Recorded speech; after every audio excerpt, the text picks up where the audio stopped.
तो exercise 16A के question number 8 तक कंप्लीट हो चुके हैं। आज की क्लास में क्वेश्चन नंबर 9 से स्टार्ट करेंगे। तो क्वेश्चन नंबर 9 है, इन the adjacent figure ABCD is a parallelogram. ABCD क्या है आपका? पैरेललोग्राम है। And line segments AE and CF bisect the angles A and C respectively.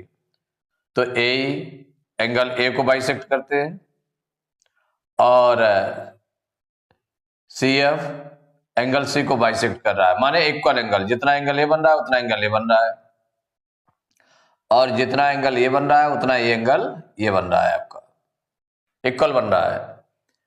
So that AE parallel to CF, ये show करना है कि AE parallel to CF, AE और CF ये पैरेलल है, ये फाइंड करना है, मतलब शो करना है, प्रूव करना है। तो यहां पर जो गिवन है आपका, देखिए गिवन में क्या क्या गिवन है। ABCD is a parallelogram, ABCD is a parallelogram,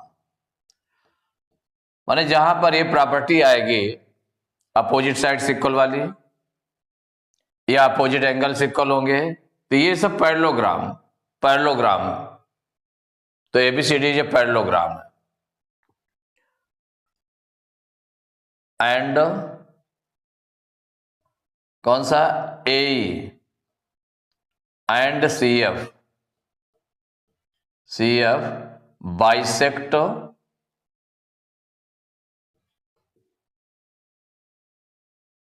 angle A and angle C, angle A and angle C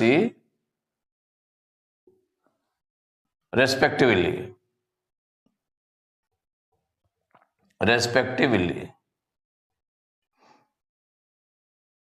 माने AE एंगल A को बाइसेक्ट कर रहे हैं और CF एंगल C को बाइसेक्ट कर रहा है। ये गिवन है। प्रूफ क्या करना है आपको? शो करना है, मीन्स प्रूफ करना है। क्या प्रूफ करना है? AE पैरेलल टू CF, ये जो AE है ये पैरेलल टू CF है, ये प्रूफ करना है। तो प्रूफ करने के लिए अब प्रूफ माने जो सॉल्व करेंगे, जैसे इसको जो कैलकुलेशन की जाएगी वो प्रूफ के अंतर्गत आएगा। तो प्रूफ में क्या हो जाएगा, यहां देखिए इन दोनों ट्रायंगल को कॉन्ग्रुएंट प्रूफ कर लें। इन दोनों ट्रायंगल को क्या प्रूफ कर लें? कॉन्ग्रुएंट। तो देखिए कॉन्ग्रुएंट प्रूफ करने के लिए क्या है, एक तो आपका ये साइड माने AD साइड किसके इक्वल हो जाएगी? BC के, क्योंकि पैरेललोग्राम है ना, तो अपोजिट साइड्स इक्वल होती हैं। तो BC इक्वल टू हो जाएगा AD, एक हो जाएगी ये चीज, माने AD इक्वल टू हो जाएगा BC। एक आपका ये हो गया। दूसरी चीज क्या रहेगी कि जो इसका एंगल है, मान लो एंगल D किसके एंगल के इक्वल हो जाएगा? एंगल B के इक्वल हो जाएगा। ये क्यों इक्वल हो जाएंगे? क्योंकि अपोजिट एंगल्स हैं, अपोजिट एंगल्स ऑफ पैरेललोग्राम है। तो opposite angles of parallelogram are equal, इसलिए हो गया अपोजिट साइड्स आर इक्वल। तो ये दो चीजें हो गई। तीसरी चीज अब हमको फाइंड करना है कि इक्वल होगी कि नहीं होगी। तो अब देखिए जैसे कि ये एंगल है, हाफ एंगल इसका, इस हाफ एंगल के इक्वल होगा क्या? इसको पहले निकाल लें। देखिए पूरा एंगल जो है, पूरा एंगल जैसे ये एंगल है, एंगल A एंगल C के इक्वल होगा क्या? इसको देख ले, क्योंकि वन एंगल और मालूम होना चाहिए इसके लिए। तो यहां जो पूरा एंगल A है वो एंगल C के इक्वल है पूरा एंगल C के इक्वल है। तो इसका मतलब जब ये बाइसेक्ट कर रहा है तो इसका जो हाफ एंगल होगा वो इसके हाफ एंगल के इक्वल हो जाएगा। किसके इक्वल हो जाएगा? हाफ एंगल के इक्वल हो जाएगा। तो यहां सबसे पहले ये निकाल लेते हैं, angle A equal to angle A equal angle C, माने पूरे एंगल के, पूरा एंगल C ये है अपोजिट एंगल्स ऑफ पैरेललोग्राम। माने इक्वल क्यों लिखा गया? Opposite angles of parallelogram. Angle बना करके एस लगा दिएगा तो एंगल्स हो गया। अपोजिट एंगल्स ऑफ पैरेललोग्राम, इसलिए angle A equal to angle C हो गया। अब 2 से इसको हम अगर डिवाइड कर दें तो एंगल ए अपान 2 इक्वल हो जाएगा angle C upon 2, dividing by 2। माने दोनों साइड को अगर हम 2 से डिवाइड कर देंगे, अगर 2 से हम डिवाइड कर देंगे तो कोई उसमें तब भी दोनों इक्वल बने रहेंगे। अगर किसी सेम नंबर से मल्टीप्लाई कर देंगे तो भी सेम बना रहेगा।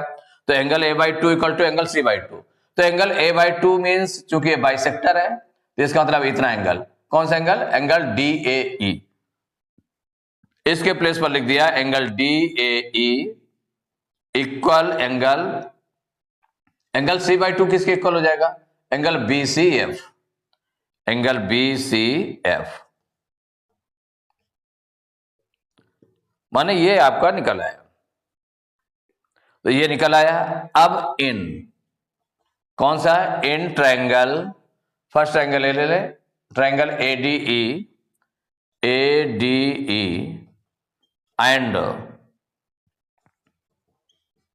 ट्रायंगल सीबीएफ, इन दोनों ट्रायंगल में आप कंपेयर करेंगे कि कौन किसके इक्वल है, जो कि दोनों को कॉन्ग्रुएंट प्रूव करना है। तो एक तो आपका हो गया एडी इक्वल टू बीसी, क्या चीज हो गई, एडी इक्वल टू बीसी। ये क्यों इक्वल किया आपने, अपोजिट साइड्स ऑफ पैरेललोग्राम है, opposite sides of parallelogram equal होते हैं, इसलिए इक्वल है अपोजिट साइड्स ऑफ पैरेललोग्राम। माने ये जो हम इक्वल लिखा जा रहा है इसका मतलब क्यों इक्वल है। और दूसरा हो गया, एक ये हो गया, ये साइड इसके इक्वल हो गए, और क्या हुआ, ये एंगल, माने ये angle D equal to angle B, angle D equal angle B, ये इक्वल हो गया opposite angles of parallelogram, opposite angles of parallelogram, ये राइट किया आपने। अब इसके बाद जो ये निकाला है आपने angle D A E, angle D A E equal angle B C F, ये थर्ड हो गया कंडीशन, थर्ड कंडीशन हो गई। तो angle D A E equal to angle B C F already find है, ऑलरेडी फाइंड, ये आप find कर चुके हैं, इसलिए आपने राइट किया। तो देखिए वन साइड हो गए, 2 एंगल्स हो गए, तो इसका मतलब 2 एंगल्स हो गए, तो ए एस ए से दोनों कॉन्ग्रुएंट हो गए, तो देयरफॉर क्या हो जाएगा, triangle A D E congruent triangle CBF, CBF किसके थ्रू हो गया, by A S A congruence, by A S A congruence, ये दोनों कॉन्ग्रुएंट हो गए।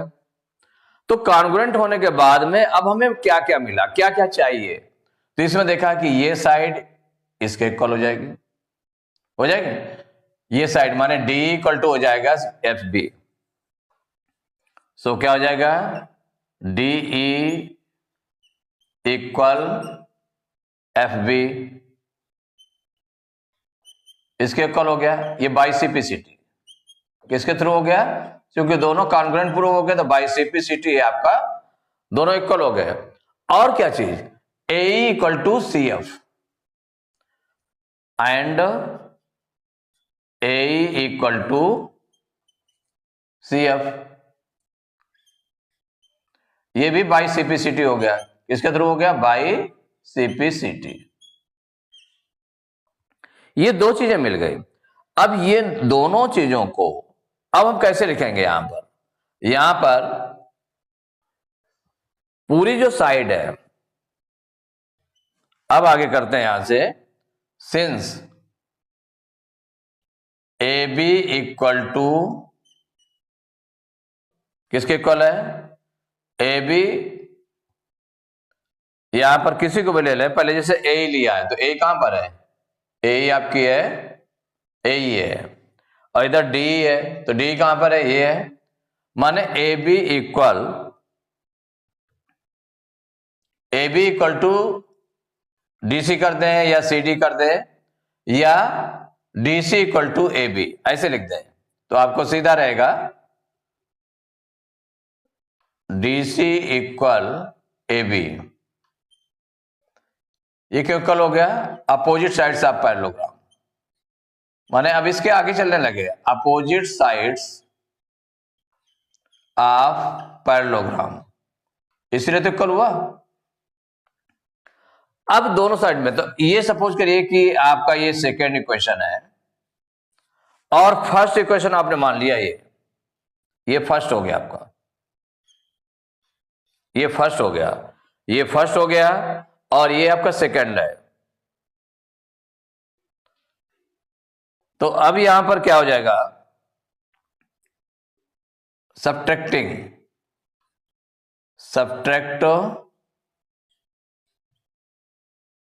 Equation second from equation first, माने इक्वेशन फर्स्ट से इक्वेशन सेकंड को सब्ट्रैक्ट करें। तो इक्वेशन फर्स्ट क्या है आपका? No, subtract equation second, no, क्या हो जाएगा? Subtract equation first from equation second, माने इक्वेशन सेकंड से इक्वेशन फर्स्ट को सब्ट्रैक्ट करें। तो यहां पर इक्वेशन सेकंड क्या है आपकी? DC है, तो DC में से लेफ्ट को सब्ट्रैक्ट करेंगे तो DC माइनस D इक्वल हो जाएगा, राइट से राइट को सब्ट्रैक्ट करें तो AB माइनस, ये हो गया FB। तो अब देखिए DC माइनस D, अब देख लें DC पूरा है, इसमें से D माइनस करेंगे तो क्या निकलेगा? EC। तो EC इक्वल क्या आ जाएगा यहां पर? और AB से किसको माइनस किया गया? FB को माइनस किया गया, तो AF आ गया, AF। तो ये आपके इक्वेशन हो गई, माने ये फर्स्ट थे, इसको फर्स्ट ले लिया, ये सेकंड इक्वेशन हो गए, और यहां पर आप इसको सेकंड ले लें। क्या ले लें? इसको सेकंड ले लें, ये सेकंड ले लें, या फिर इसको अन्य कोई इक्वेशन आप ले लें, जैसे फर्स्ट और सेकंड ये ले लिया, इसको यहां पर ले लेते हैं हम इक्वेशन A। कौन सी इक्वेशन? A ले लेते हैं, A ले लिया, इसको इक्वेशन ले लिया B, इक्वेशन B ले लिया ना, स्मॉल a और स्मॉल b। अब इन दोनों को हम देखें तो AE इक्वल टू CF है, AE इक्वल टू CF है, और EC इक्वल टू AF है, EC इक्वल टू AF है, अपोजिट साइड्स इक्वल है। तो फ्रॉम, ये जो इक्वेशन लिया आपने, from equation A and B, जो ये वाले लिया है ना आपने, इससे आपका क्या है? Opposite sides are equal, since opposite sides are equal, opposite sides equal है, अपोजिट साइड्स इक्वल है, माने ये इक्वल है इसके और ये इक्वल इसके, तो अपोजिट साइड से आर इक्वल, सो क्या हो जाएगा? ये जो आपका है AECF इज अ पैरेललोग्राम। क्या हो जाएगा? पैरेललोग्राम हो जाएगा। तो जब ये पैरेललोग्राम हो जाएगा तो पैरेललोग्राम की क्या होती है? अपोजिट साइड्स पैरेलल होती है। तो हमें क्या प्रूव करना है उसमें? ये प्रूव करना है AE parallel to CF, AE parallel to CF। ये जब पैरेललोग्राम हो गया, अपोजिट साइड्स इक्वल हो गए, इसका मतलब ये पैरेललोग्राम हो गया। तो जब पैरेललोग्राम हो गया तो इसके अपोजिट साइड्स पैरेलल होंगे, तो सो देयरफॉर क्या हो जाएगा? AE parallel to CF।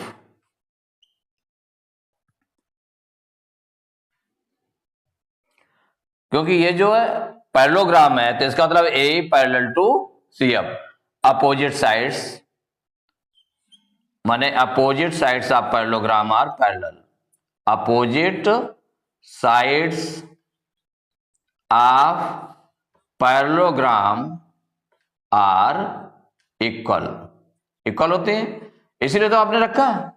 तो AE पैरेलल टू CF, तो तो आपको क्या प्रूव करना था, ये प्रूव करना था, तो ये प्रूव्ड हो गया आपका। अब इसमें क्या देखा, फिर दोबारा देखें, in the adjacent figure ABCD is a parallelogram and line segments A and C F bisect angle A and angle C respectively, bisect कर रहे हैं। तो show that A parallel to, माने ये जो ए है ये पैरेलल किसके करना है, ये पैरेलल शो करना है सी एफ के, ठीक है ना, इसके पैरेलल। तो गिवन में क्या है, ABCD is a parallelogram, A and C F bisect angle A and angle C respectively, bisect करते हैं। तो to prove A parallel to C F, तो प्रूफ में क्या किया, angle A equal to angle C. अभी हमको पहले क्या लेना है कि ये एंगल, ये जो एंगल है इस एंगल के इक्वल पहले हम निकाल लें, चूंकि आगे इन दोनों को कॉन्ग्रुएंट प्रूव करने के लिए हमें वो चाहिए।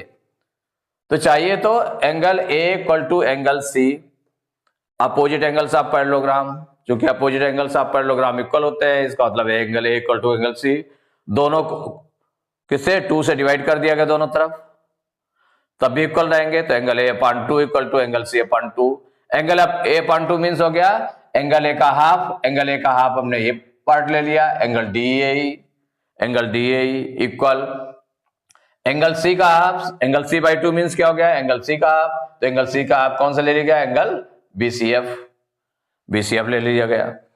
तो इन ट्रायंगल एडी, अब ये दोनों ट्रायंगल ले लिए गए, इन triangle ADE and triangle CBF, दोनों में कंपेयर कर लें, AD equal to CB, opposite sides of parallelogram, angle D equal to angle B, opposite angles of parallelogram, and जो ये वाला निकाला है आपने angle D A equal to angle BCF, already find, ये फाइंड कर चुके हैं। तो साइड एंगल, ये साइड हो गई, ये एंगल हो गया, माने एंगल साइड एंगल, इसके थ्रू दोनों कैसे हो गए, कॉन्ग्रुएंट हो गए by ASA congruence, triangle ADE congruent triangle CBF जो लिया गया था, सीबीएफ या बीसीएफ, क्या था आपका सीबीएफ, दोनों कॉन्ग्रुएंट हो गए। अब जब कॉन्ग्रुएंट हो गए तो जो अदर साइड्स या एंगल जो हमें जरूरत पड़ेगी वो भी इक्वल होंगे, जिसका मतलब D equal to F B by CPCT, A equal to F C C F, ये भी आपका हो गया बाई सीपीसीटी। तो इसको फर्स्ट इक्वेशन मान लिया, इसको ए मान लिया, और DC equal to A B ये गिवन है, माने DC equal to A B, ये पैरेललोग्राम है ना, अपोजिट साइड्स ऑफ पैरेललोग्राम है। तो ये सेकंड इक्वेशन मान लिया, तो सेकंड से फर्स्ट इक्वेशन को सब्ट्रैक्ट किया गया, तो DC minus D equal to A B minus F B, तो DC minus D equal to हो गया ईसी, क्या हो गया ईसी, और A B minus F B equal to क्या हो गया ए एफ, ये बी इक्वेशन मान लिया। अब इन दोनों इक्वेशन से देखा, ए और बी इक्वेशन से आपने देखा कि A equal to C F है, माने ए इक्वल टू है ये C F, and A F equal to है ईसी, माने ईसी इक्वल टू है ए एफ। तो इन दोनों इक्वेशन से देखा अपोजिट साइड्स इक्वल है, तो जब किसी क्वाड्रिलेटरल की अपोजिट साइड्स इक्वल होती हैं तो इसका मतलब वो पैरेललोग्राम होता है। तो since opposite sides are equal, so AECF is a parallelogram, कि ये पैरेललोग्राम होगा, AECF एक पैरेललोग्राम होगा। तो जब पैरेललोग्राम होगा तो इसका मतलब इसकी अपोजिट साइड्स पैरेलल होंगी, माने opposite sides of parallelogram are parallel. यहां पर पैरेलल शो कर दें, क्या शो कर दें, यहां पर पैरेलल आर पैरेलल। तो इसका मतलब हमें क्या प्रूव करना था, ए, इसके अपोजिट साइड क्या है, A parallel to CF, opposite sides of parallelogram are parallel, proved. तो एक्सरसाइज 16A के क्वेश्चन नंबर 9 तक कंप्लीट हो चुके हैं। नेक्स्ट क्लास में क्वेश्चन 10 से स्टार्ट करेंगे।